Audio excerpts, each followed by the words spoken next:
Jesus realmente ressuscitou? No primeiro vídeo sobre se Deus existe, parte 1, se você ainda não viu, clique aqui em cima, por favor. Aí você vai conseguir acompanhar o vídeo.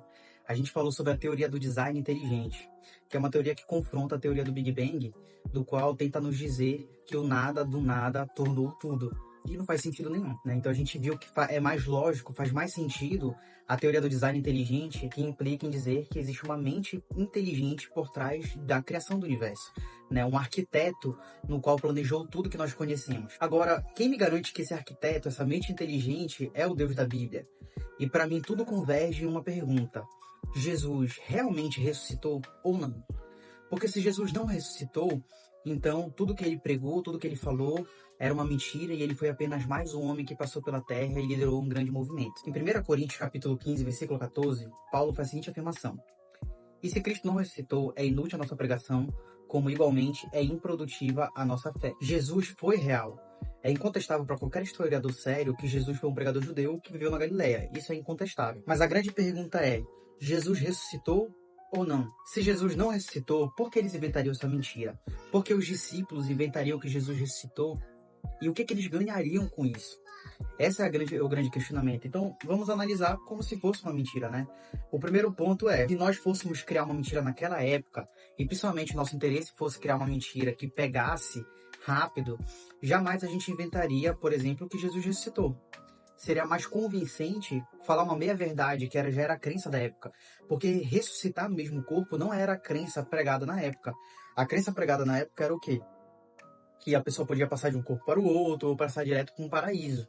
Agora, dizer que alguém ressuscitou no mesmo corpo é algo extremamente impopular. Então não faz sentido que a mentira criada fosse essa. O segundo ponto é, se os discípulos se reuniram para inventar que Jesus ressuscitou, o que eles ganhariam com isso? Né? Eles ganharam, na verdade, uma perseguição, muitos foram executados, muitos foram torturados, e a grande ironia é que eles eram verdadeiros covardes.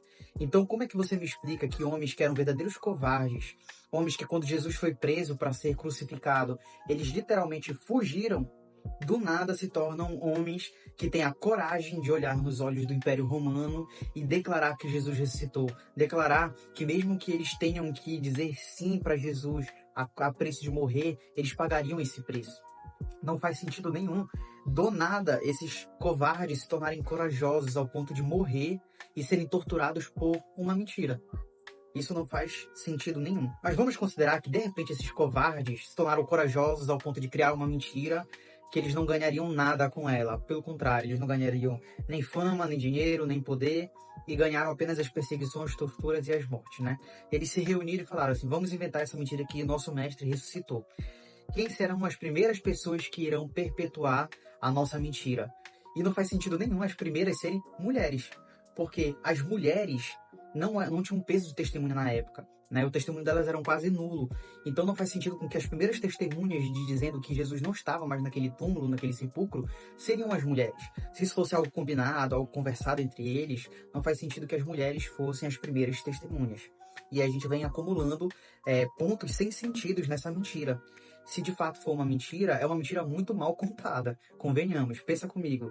Todos os passos básicos para se criar uma mentira boa, né, uma mentira bem contada, os discípulos falharam miseravelmente.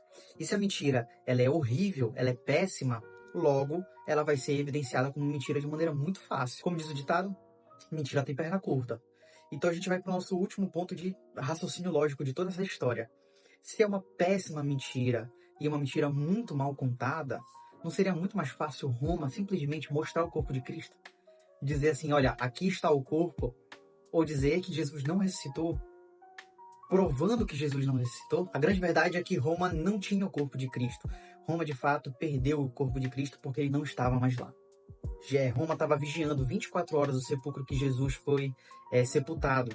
E não houve ali discípulos que conseguiriam empurrar aquela pedra sem que os guardas vissem. Não houve ali um momento em que os guardas não vigiaram aquele sepulcro. Jesus era um personagem muito importante, era um homem muito importante, que eles fizeram questão de matar ele e confirmar sua morte enfiando uma lança depois naquela cruz. Então, Jesus não era um homem qualquer para Roma. Roma queria matar Jesus e Roma queria confirmar que Jesus estaria morto até o fim, inclusive esperando os 3 dias após a morte de Cristo. Então não faz sentido nenhum, de repente, Roma perdeu o corpo de Cristo. Roma era um império muito grande, muito poderoso para perder um corpo dessa maneira. Mas você pode virar para mim e dizer assim, Neto, você não é um especialista do caso, né? É um caso judicial, ou afinal de contas um homem foi executado, seu corpo desapareceu, então você não é especialista da área judicial. Então eu queria citar aqui dois homens que são especialistas da área. O primeiro é o Sir Lionel Lockwood, que venceu 245 casos seguidos como advogado de defesa, fazendo assim entrar para o Guinness Book, e Simon Greenleaf, cofundador de Harvard.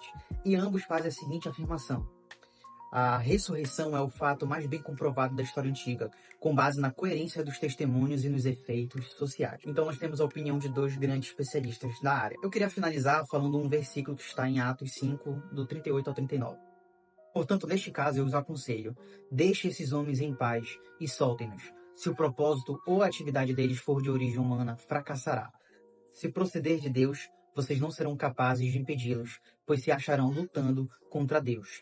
O grande fato é, e eu acho fantástico esse versículo, é que se esse movimento de Jesus partisse apenas de homens, fosse um movimento liderado por apenas mais um homem bom que apareceu aqui na Terra, a grande verdade é que hoje esse movimento já teria perdido sua força, né?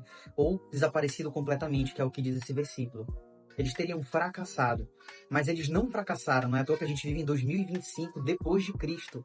E Cristo, até hoje, é um grande mentor de toda a humanidade. É incontestável olhar para o Cristo e ver que ele foi um grande líder, um grande pregador, um grande homem e o exemplo, na minha opinião, de homem perfeito que passou aqui por essa terra. Com base em tudo que nós falamos e pela lógica dos fatos, não é possível que isso seja uma mentira.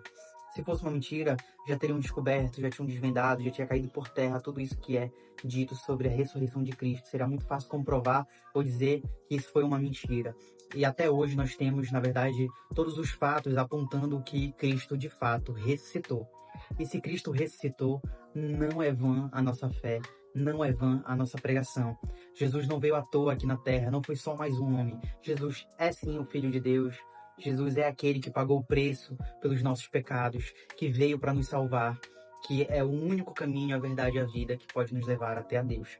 E se Cristo é real, se Cristo ressuscitou, então tudo me indica, tudo me aponta que o Deus da Bíblia é o Deus real. Porque toda a Bíblia converge no Filho e no relacionamento com o Pai. Então, se o Filho é verdadeiro, o Pai também é. Se você gostou desse vídeo, se esse vídeo te ajudou com as suas crises, por favor, comenta, compartilha, curte. Vamos divulgar essa palavra.